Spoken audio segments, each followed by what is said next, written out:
I'll take that. You late? I don't think so. Slide it over.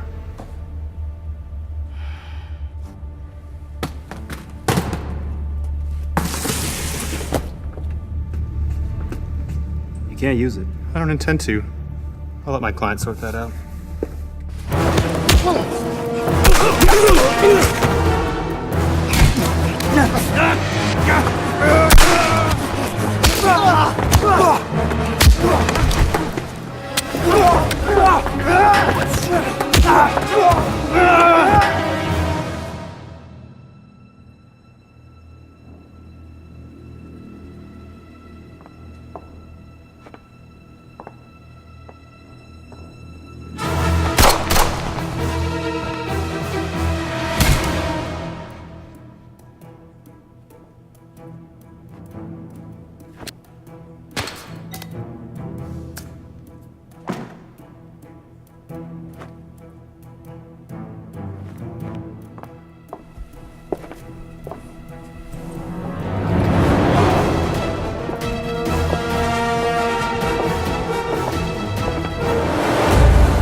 To open this scene, I didn't want to slam right into the action like we did with some of our other scenes. I wanted to carry the audience in, with the camera almost being guided by the distant sound of the fight. For me, this was the best way to establish the feel and the location for our scene. So for this opening shot, we wanted this really long swooping movement where the camera brings you over the auditorium, onto the stage, up into the rafters, where we then find the action.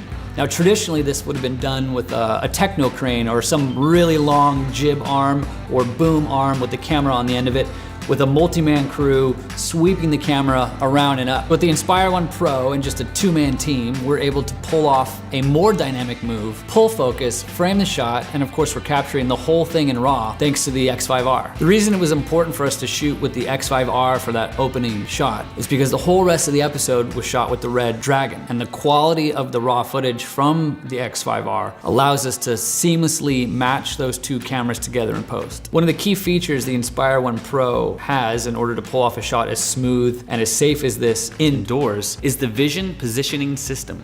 When flying indoors, the Inspire is unable to connect to GPS for stable flight. So by turning on the vision positioning system, it activates two sensors on the bottom of the Inspire, which allow for stable flight indoors. After we knocked out our opening shot, which we were able to get pretty quickly and move on thanks to the Inspire, we moved on to what took up most of our day, the high falls. As excited as I was to shoot these moments, I also knew it would be a lot more complicated than anything else we were going to shoot that day. Ready at 3, 2, 1, go!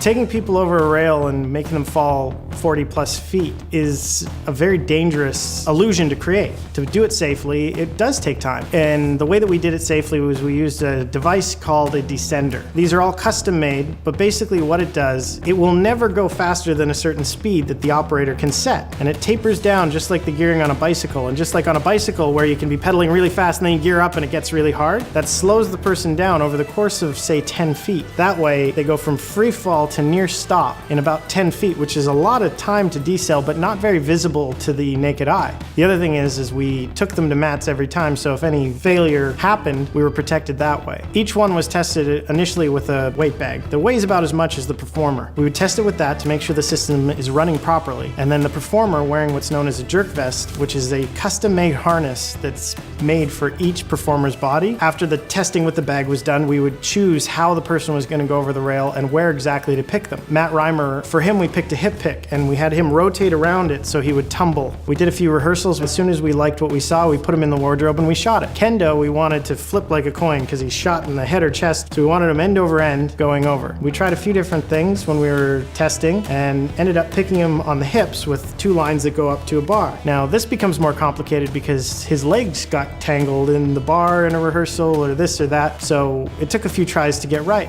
But once we got it right, I think we got something that was really interesting. Stunts are all about safety. It's not about danger.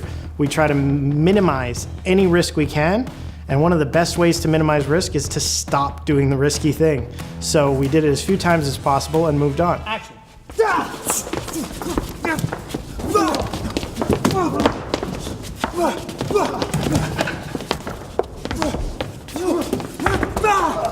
The falling shots took up most of our day, so by the time we were done with all of that, we really only had a few hours left to shoot out our entire opening fight and story elements for this scene.